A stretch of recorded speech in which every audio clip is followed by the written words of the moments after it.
Love podcasts, hate nonsense. It's a PoliticsJOE podcast, ladies and gentlemen. Very little applause today. How are we? Yeah, good. How are you? I'm good, thank you. PMQs today. PMQs. Huge one. It does seem slightly ridiculous that Rishi Sunak is still doing this. Because he's the leader of the opposition. Well, yeah, but that he's still the leader of the opposition.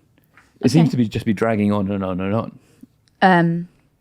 Well, I mean, we're going to get another knockout today, aren't we? Yeah, and at this point, by the time you're watching this, we'll probably know who's in the final two. Yeah. So gun to your head, who are the final two? Gun to my head. Yeah. I don't know what organisation is going to execute you into that. Well, if you got your way with euthanasia, what would happen? we'd go together, Ed. Yeah. Oh, we've actually signed a death pact to do that, to make sure the podcast. What are you footsying? Because Ew, God. we're partners, but we agreed that the podcast couldn't survive if one of us died. We're going into business together, aren't we? We're making a purchase. We are. We found a tiny house to let Sean fucking hell. Ed and I found a tiny house that we're going to buy. It's quite remarkable. It's actually my dream to live in a tiny house by myself. Well. So I'm happy that you're helping me make my dream come true. Yeah. It was £65,000, isn't it? Mm-hmm. It's a converted shipping container. Yep. In Hackney Wick. It's tiny. It's tiny. It seems to be on top of a cafe. Yeah. We can't quite find it on Google Maps, can we? £2,000 a month. Yeah. We're becoming landlords, guys. Yeah. On that bombshell, Let us know if you'd like to live in our tiny house. In the PoliticsJOE letting agency. Yeah. Very reasonable. Shall we have a clip? Go on then. Leader of the opposition. Mr. Speaker, I don't think even Lord Ali is buying any of that nonsense. But I'm not asking, Mr. Speaker. I'm not asking about the budget. I'm not asking about the budget. I'm asking specifically. I'm asking specifically about the promise he made to the British people. So let me ask him again, just to clarify his own promise. Does his commitment not to raise national insurance apply to both employee and employer national insurance contributions? We set out our promises in our manifesto. We returned with a huge majority to change the country for the better. And I stick to my promises in the manifesto. Alrighty, Roo. Roy, what the bloody hell was that? Well, there has been a change in Labour policy, or a potential change in Labour policy. So before the election, the Labour Party, particularly Rachel Reeves, was arguing, well, she wanted to stick to the current fiscal rules, right? That meant that current budget costs are met by tax, right? So whatever is paid into the exchequer, that's their spending, that's the headroom that she has, okay? Yep. During conference, we saw her row back a little bit on that. She said that the Treasury needs to move on from counting the cost of investment to recognising the benefits too. Now we're at a point where we expect during the budget, she is going to tweak the fiscal rules. Fiscal rules currently, were what they were abiding by before the election. Now they're talking about incorporating public sector net worth as something separate to debt. So it would mean that she would have more fiscal headroom, which would mean she'd be able to spend more in order to, and it wouldn't count as a share of debt, right? And it's also important to remember that these rules are arbitrary. They're self-imposed. Well, they are arbitrary and they are self-imposed. But I mean, that's kind of like, that's tricky because obviously you can spook the markets. No, definitely. But it sounds like, I think when you talk about fiscal rules, it sounds as if they're self-set. They're in violation of some sort of regulation, rather than these are just they've made a rod for their own back. Yes. That was set for them by the Conservatives in a bid to be like, we are the party of financial responsibility. They tried to steal the clothes of the Conservatives and are now abandoning they're stripping off the Conservative clothes. They're stripping them off. And absolutely. And I think that this all changed really after the Downing Street Rose Garden speech where Keir Starmer announced that there was a £22 billion black hole and we're going to have a very painful budget ahead. And the country responded by being like, are you joking? We thought there was going to be change here, right? And from that moment on, Labour kind of went, I'm not sure that this original plan was working. So perhaps we need to tweak the fiscal rules. The reason why I'm bringing it up in relation to this question is that it does show a stray from the original manifesto commitments. So that's what Rishi Sunak is now hammering in on. Okay, well, you said something back in July, you're saying something different now in October. That's why he's hammering on about NI contributions. I actually think it would have been more interesting if he'd gone off of those fiscal rules, but then I suppose Keir Starmer could have batted it off and said we have to wait for the budget. Yeah, I think that's the real problem that Rishi Sunak has. Well, his main problem is he's only going to be leader of the opposition for another 3 weeks. So he doesn't want to stake any kind of ground in case the next leader needs to rip up entirely. And also, he can just, any comment about the economy or financial decisions, Starmer can just go, we're in the toilet and it's your government's fault for the past 14 years, which isn't a bad rebuke. Also, the Tory line at the moment is that Rachel Reeves is, in their view, flip-flopping on fiscal rules, has the potential to spook the markets. But arguably, if you really care about that, why would you be hammering in on political point scoring? Why would you be asking the Prime Minister whether he's going to change NI contributions? Because surely that could have an effect on what businesses decide to invest or not invest in the next couple of weeks. I mean, if you were really like on a moral standpoint and you were like, I just think that it's irresponsible to raise NI contributions because I'm worried about the markets, then you probably wouldn't say anything. It's also as well, with this measure in particular, I think Labour, if they go for it, will be going for it because it just won't really affect the average worker. It will affect businesses more, and there'll be very a noticeable effect for them initially. You see the effects will be seen further down the line, so it's kind of like a safe bet. And also refusing to, like Sunak asked in the initial question about not raising taxes on working people, which are distinct from companies, and I think people have less sympathy for. Well, that's what he's companies arguing, and enterprises. He's trying to catch him out. Does his commitment not to raise NI apply to both employee and employer NI contributions? Because there has been some rumour that he would stick it to business, not onto the working man.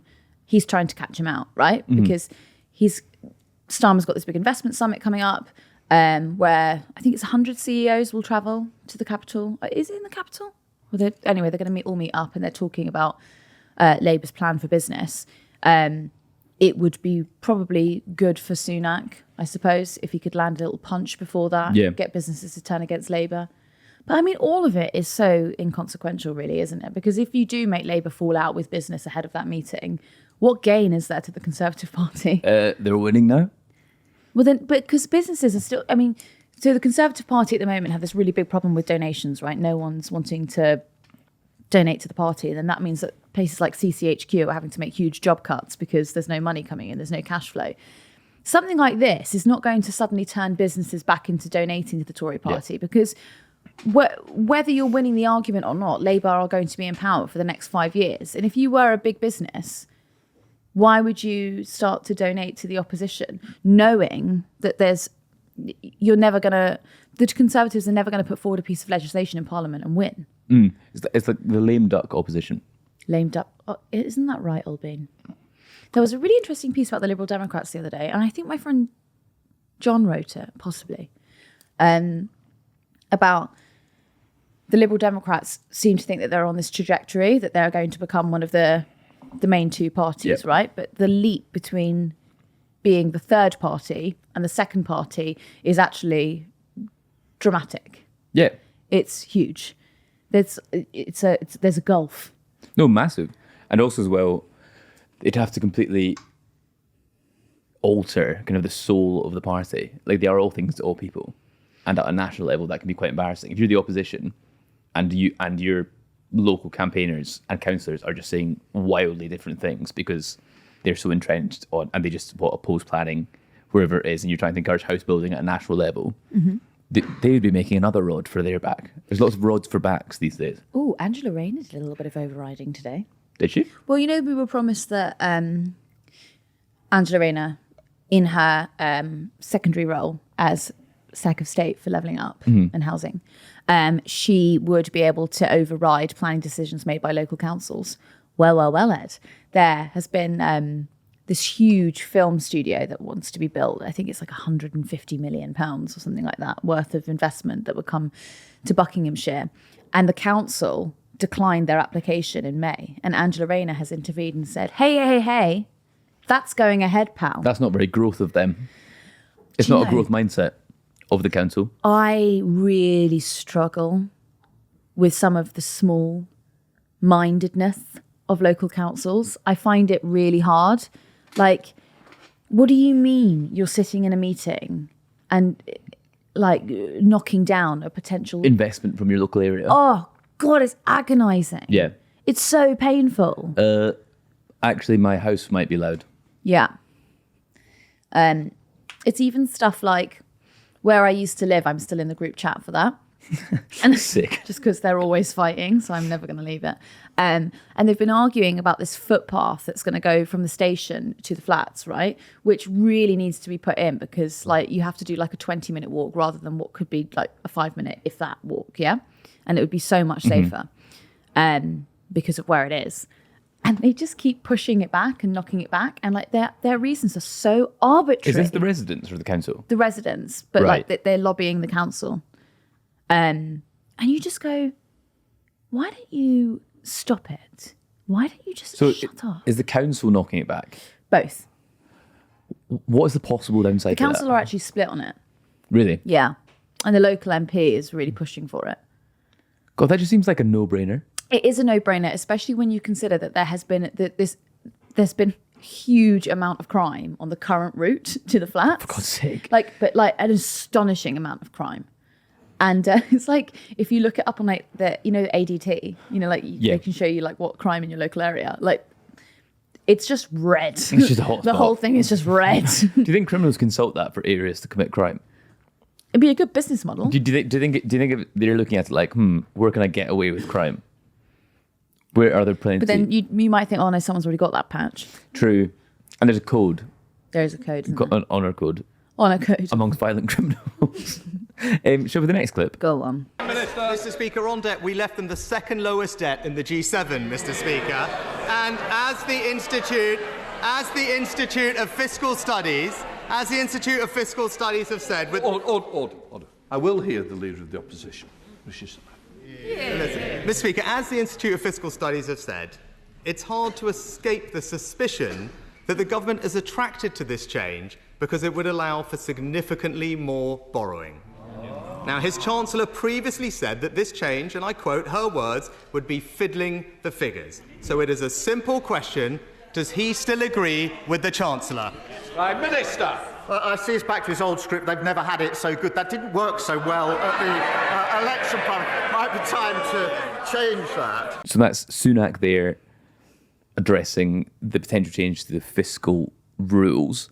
And what I think is interesting is I think a lot of people, if they understand that these rules are arbitrary and self-enforced, if that cuts through, it'd be quite a job for the Conservatives to argue that it would be their mission to prove that was something that proves that they're distrustworthy.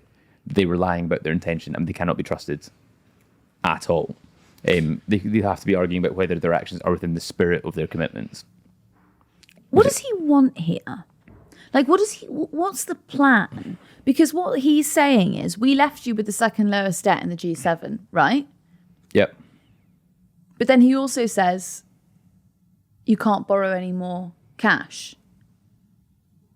If you've got, I don't really understand what his point is. It just it feels like a kind of fight on all fronts. Yeah, I know what you mean. His Chancellor previously said, her words would be, the fiscal rules would be fiddling the figures. I mean, all governments fiddle the figures. Yeah, especially because They're arbitrary fiscal rules. Yeah, it's entirely made up.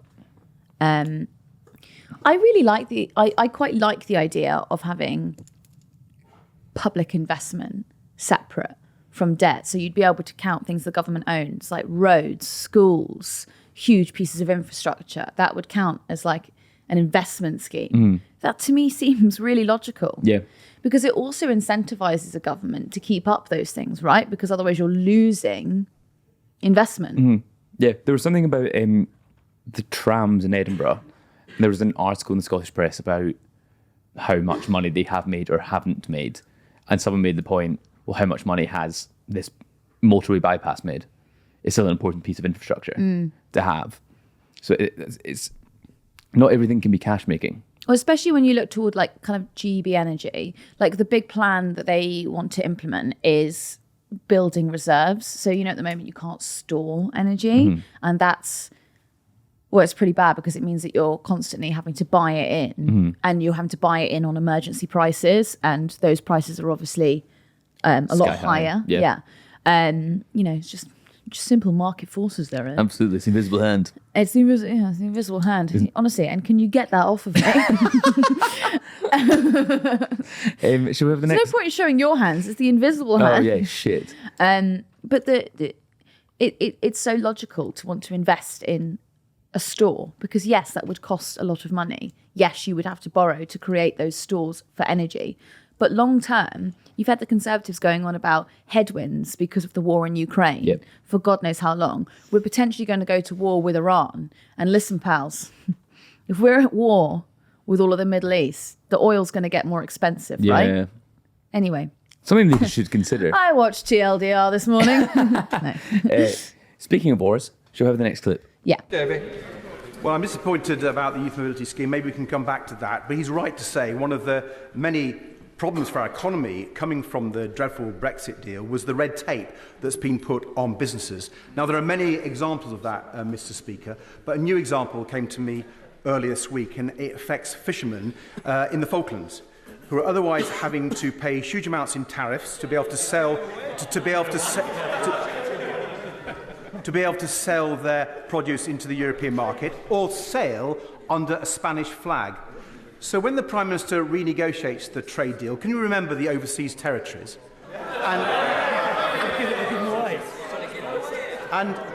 And ensure that British citizens fishing off the Falklands can sail proudly under the Union Jack?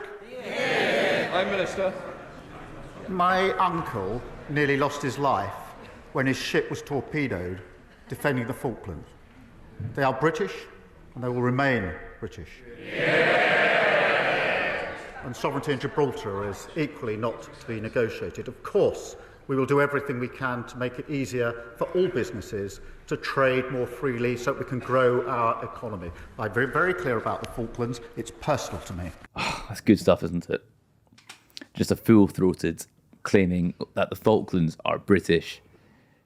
Makes your blood run hot, doesn't it? I actually thought that Ed Davies' argument was sort of bizarre because he was angry that I get what he meant, but it sounded like it didn't sound right coming from his mouth. He was upset that fishermen were having to fish under the Spanish flag. He was like, "Give them back their patriotic right to the United Kingdom's flag." It was it also as well. The question before was about asking about him.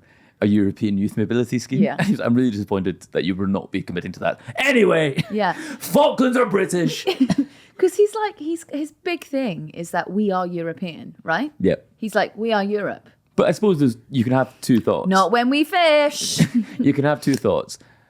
We are European and the Falklands are British. Those two things can be true. So are you suggesting that the EU social mobility scheme should not involve the Falklands? No. Tricky. That is tricky. Do you think, when Milei... If it was up to you, Chagos would not have been in Schengen. No, there's no permanent population there. That's the whole time. That's the whole point. When Milei was like... My boy, Javier. Malvinas, Argentinas. El Cerdo and we de were all going mierda. fucking ballistic. Do you think PoliticsJOE are discussing this comment? Do you think... Do you think they're discussing this being like, wow, Politics, what a fucking lunatic Starmer is? You think Milei makes some excellent arguments against the left. Hard to... It's really hard to argue with him. Hard to argue with it. What a compelling figure. He has this whole thing he does about sexual assaulters. Right?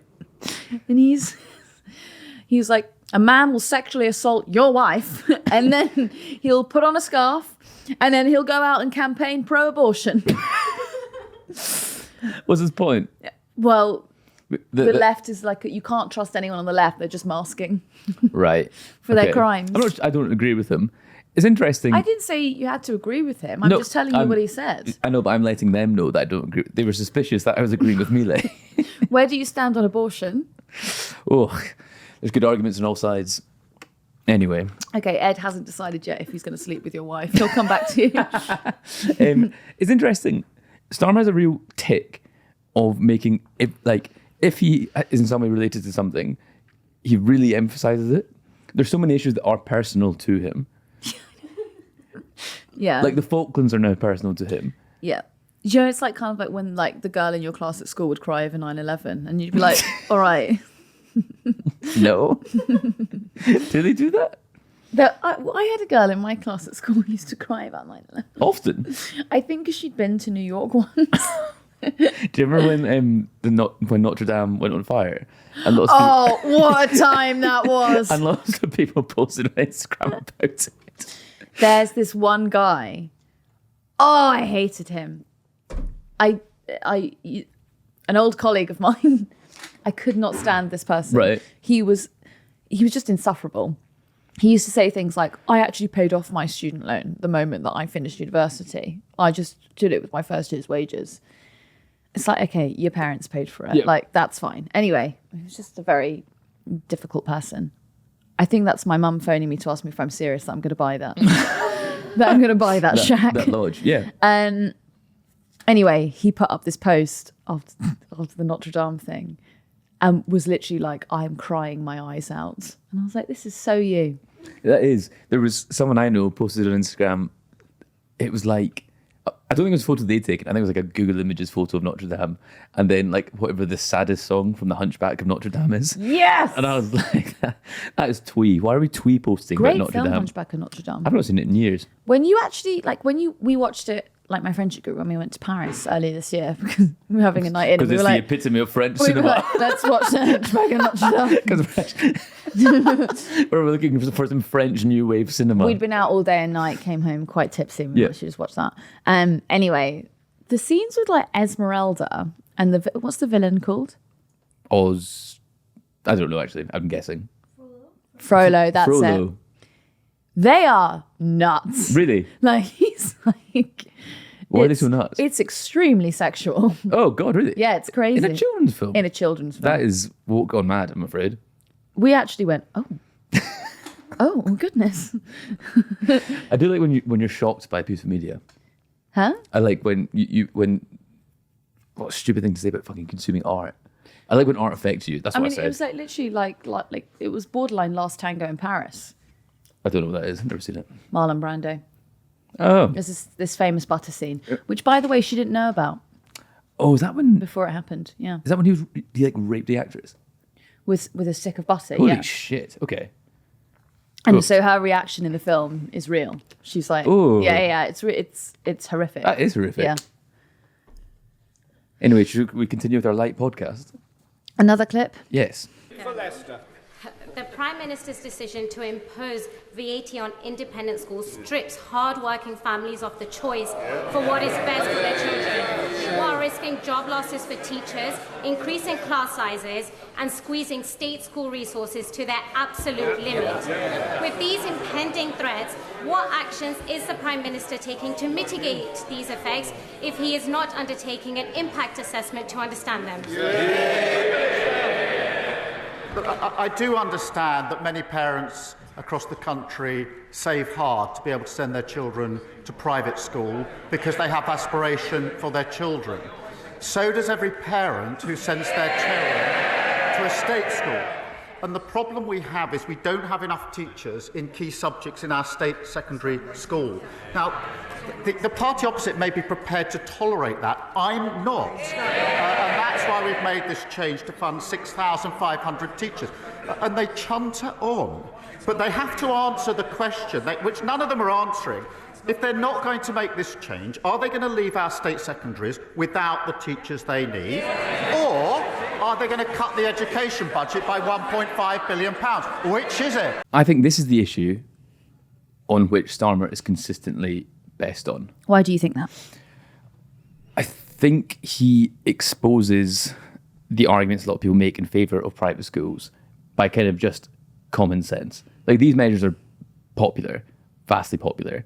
And I think the opponents to this try and make it some sort of like grievance politics as well, suggesting that, oh, you don't understand aspiration. Like they try and make it like a real class issue, but then Starmer takes the voice of the majority and is consistently spells out the arguments that, so the argument there is that you're taking the opportunity away from aspirational parents who aspire for their children. And Starmer's point that every parent aspires for their children. And just most don't have the means to send them to these schools that give them a massive advantage. So Graham Brady was on here the other day, and he said that the reason we needed to keep private schools was they were a good measure of what state schools should be like. Okay, what about the best state school could be that? I mean, there are some state schools that are, as good as a private school, and you have to fight. People fight for their life to get into the catchment area. I don't know what it was like where you are, but in London, there's like the house prices rocket around certain schools. Anyway, like there's one in West London, which is like, it's seen as sort of like the peak of goods. Yeah. Anyway, people fight for their lives to get into it. But it's a bad analogy because yes, obviously state schools should aspire to be like a private school. They should be as good, and perhaps they can be in terms of education or what's offered by the teachers. But in terms of facilities, how on earth, who's paying for that? Yeah, for every school to get a swimming pool or a climbing gym. Yeah. Or what, acres and acres of land. I went to a school to do a talk a few months ago, and it had like I've never seen anything like it. In like honestly, it had like the teachers were showing me around, and they were like, and you know, the kids, they don't have to do traditional PE. They can do, wait for it, reformer Pilates. And I was like, well, naturally. Obviously. Yeah, that's insane. Yeah. That's quite incredible. Yeah. There was a good, Tom Swarbrick on LBC had a good phone in about this. Or excuse me, I'm going to correct myself. I saw a clip of this phone in. I did think when you mentioned this earlier, I was like, were you at home listening to LBC? Who big are fan you? of LBC Twitter. Yeah, big. Yeah. I love to watch LBC. But his caller said, I wasn't well off. We scrimped and saved to pay the fees to send our children to private school. We didn't live a life of luxury. And Tom Swarbrick said, that is entirely your decision. You would have been more comfortable had you not do that. But the fact of the matter is, you had that money to do that. It's thousands and thousands of pounds, which the vast majority of people in the country don't have that luxury. And suggesting that it's in any way normal to be able to do that. Like, it's not an average person can do that. It's just incorrect. I think it's tricky because it also sort of depends where your school is in the country and where you're... Sorry, I've had a whole train of thought in my head, and then I just went from the bottom of my train of thought rather than explaining. Excellent. Sorry about that. You're working backwards. There's an argument that state schools benefit from private school facilities, or from like the swap of like 100% scholarships and things like that. But that, again, that's a postcode lottery, because you might be like, I can think of one school I do know of in the Midlands that it's a state school next to a private school, and the state school is allowed to use their facilities. And that is obviously a huge benefit for the state school, right? That you can make the argument there. However, like, I'm thinking about like the school that like my sister works in, or like the schools where a couple of my friends work in, and they don't have like that. They don't have that benefit. It's entirely So it's like, are you going to preserve an entire policy just because a small percentage of schools benefit out of it? Do you know what I mean? And it's entirely dependent on the generosity on the private sector. Yeah, of course it is. They're under no obligation to do that. I read one of the worst letters from one school in the south that had been written to parents, like the case against VAT. It was I can't even quote from it because I was told I wasn't allowed to. But some of the things that they said in this letter were basically like, it's not our fault they can't afford it. We have always been generous to those who do not have the means to pay. Mm-hmm.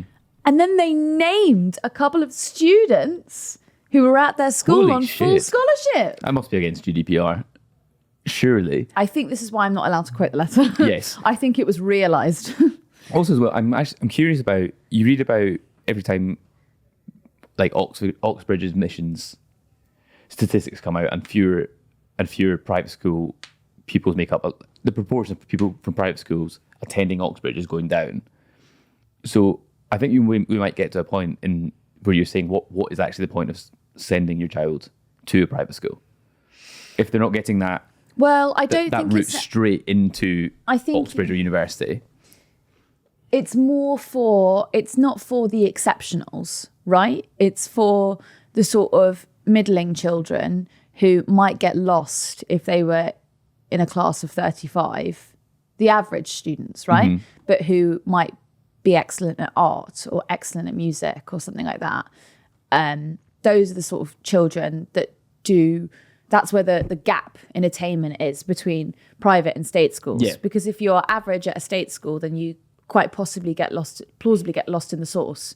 Whereas if you're average at a private school, you end up going to a Russell Group university.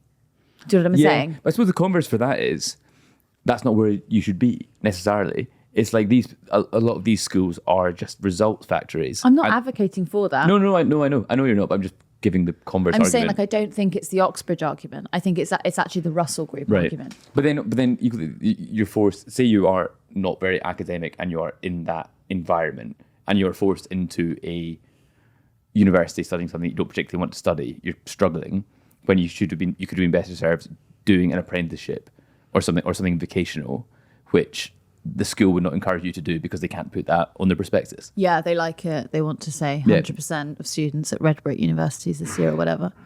But then again, that's the invisible hand, isn't it? Absolutely. It's that again.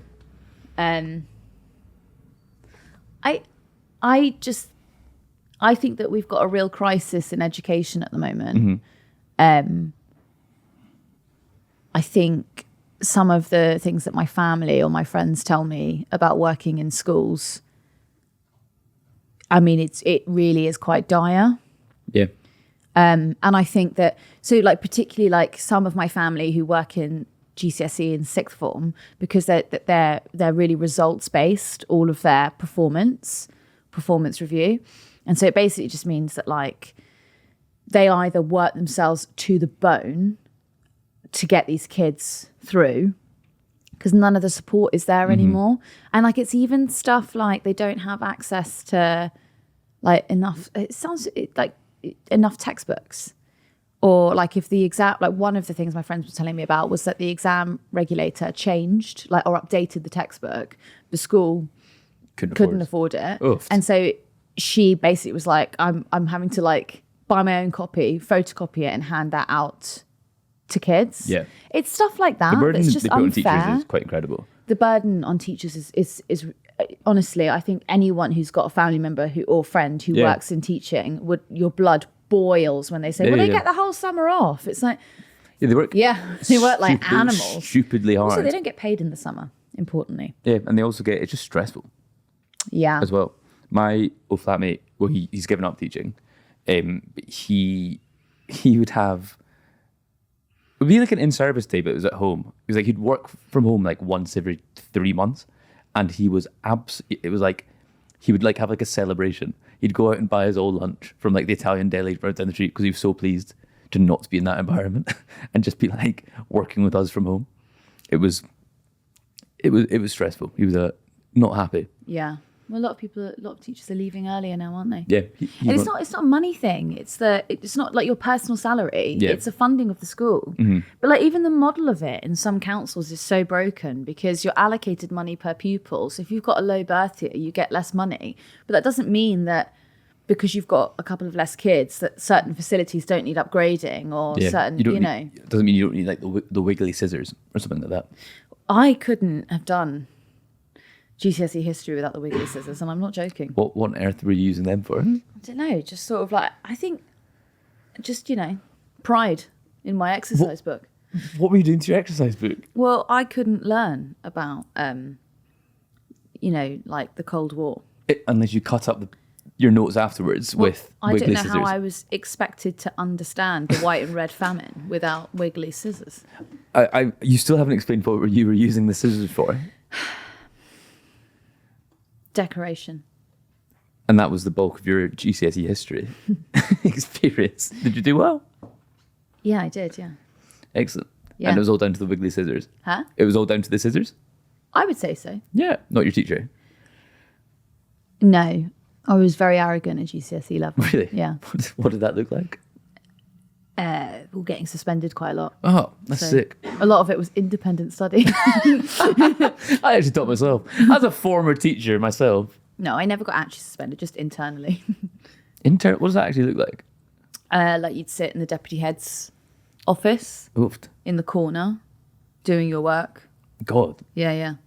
That would suck for them as well. I actually found it great because I'd go, right, well, I've got 2 days now to bang this out. Then I can go back to doing nothing. Yeah. Shall we have a final clip? Yeah, okay. What were you like at school? Oh, impeccably behaved. Were you? Oh, like, absolutely fine. I threw a brick through a window once. We would not have been friends. And my mum justified it by... No way! My mum justified it by, well, why was there a loose brick? Once in You know she's like this. once in a music class in like second year at school, the teacher was like, so many people in the class hadn't done their homework so consistently. The teacher was like, right, if you've not done the worksheet, you're getting a detention. And like, so put your hand. So like, he individually asked everyone if they'd done the worksheet, and he said, got to me, and I hadn't done it. And you saw him go, right. Well, this seems like overkill. And so I had a lunchtime detention. And I said, and they were like, said to my friends at lunch, I've got detention. They're like, really?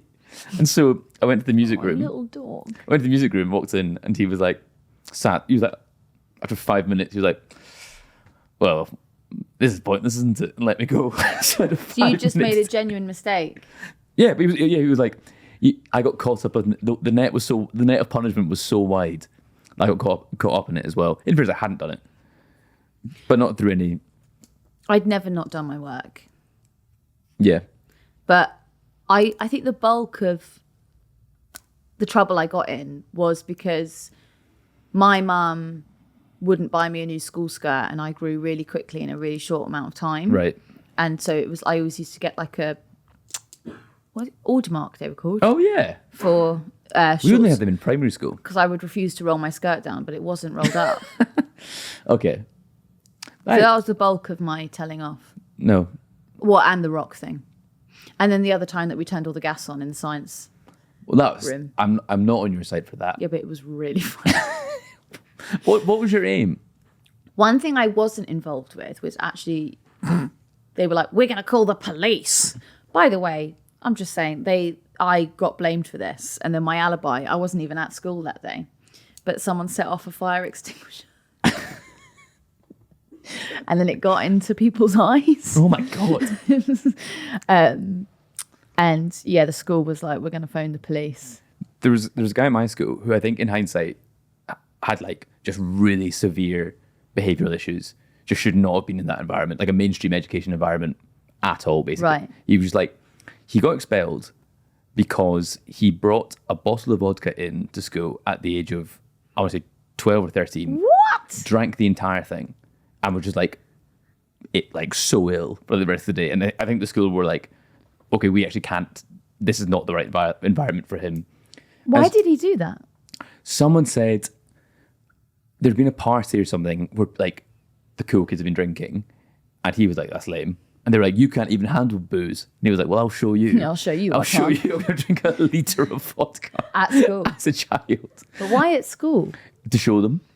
There was there was one guy who drank, he didn't realise, he drank 4 non-alcoholic beers and was wasted. Sick. That's class. Out of his head. That is sick. And like, it was like at a point where he was like straddled over this, like our friend's fence, where someone was like, these don't have any alcohol in them. Oh! Yeah. All right. I feel okay, actually. No, mine do. There's a mislabel. There's been an error at the Peroni factory. He had a sugar rush. That's absolutely insane. There was a guy who, like, before each one of his hires, like, just got extremely high and just didn't pass any of his hires. And would say it quite proudly. And you're like, well, that's the dumbest thing I've Why ever would heard. you do that? Yeah. I think it was like maybe a self-destructive thing of like, I don't think I'm going to do well. So I'm going to definitely not do well and blame it on this. Is he okay now? I don't know, actually. You should check in on that. Well, It's World Mental Health Day. It is, and there was silence at the dispatch box about that, actually. Silence. Just like there was silence yesterday on International Lesbian Day. And you know what as well? Disability History Month. Well, it's Black History Month, isn't it, at the moment? And Disability History Month. But on the same month? Yeah. Well, there's only so many months. Surely you could have picked another month. They have to pick one. It seems like, well, when's Pride? One of them should have spring. Yeah. It does seem there's too many things to acknowledge. Yeah, well, we've just finished acknowledging British farming. Were we doing that? Yeah, they were all wearing the wheat sheaths. Oh. There's too many things to be aware of and such little time. I mean, but I think we're meant to be telling them what they're meant to be aware of. No, true, but in terms of like, you always get these PR emails being like, for World Burger Day. How are you celebrating World Burger That's Day? just PR though, isn't it? Yeah, it's shite. I don't It's so think annoying. that it's fair to compare World Burger Day to Disability Awareness Month. I think you're disparaging the proud history of the hamburger. Have you noticed it smells like a farm in here? I thought it smelled like talcum powder. Talcum powder. Yeah. I did say bum earlier. You did say bum, didn't you? Yeah. And then I made the joke of, you'd know what that smells like. Yes, because what we love here at PoliticsJOE is scranning ours. On that. Okay. Should we leave it there? Yeah, yeah. Thank you to all Who do you think likes it more? You or Sean? Sean, get over here. We'll hash this out once and for all. Sean? We're gonna have a debate. Like the next clip, the next video in the feed is a 10-hour long video of Sean and I debating. We're gonna start a Twitch stream. I hate that you said scranning as well. It's vile. Scranning. I said it for shock value, believe it or not. Yeah, well, it worked. If you love scranning arse, make sure you like and comment on this video and subscribe to the YouTube channel. What if they just like it on Sundays? Oh, that's grand. Why just Sundays? It's the don't know. Sabbath. Yeah. Fanny's off limits.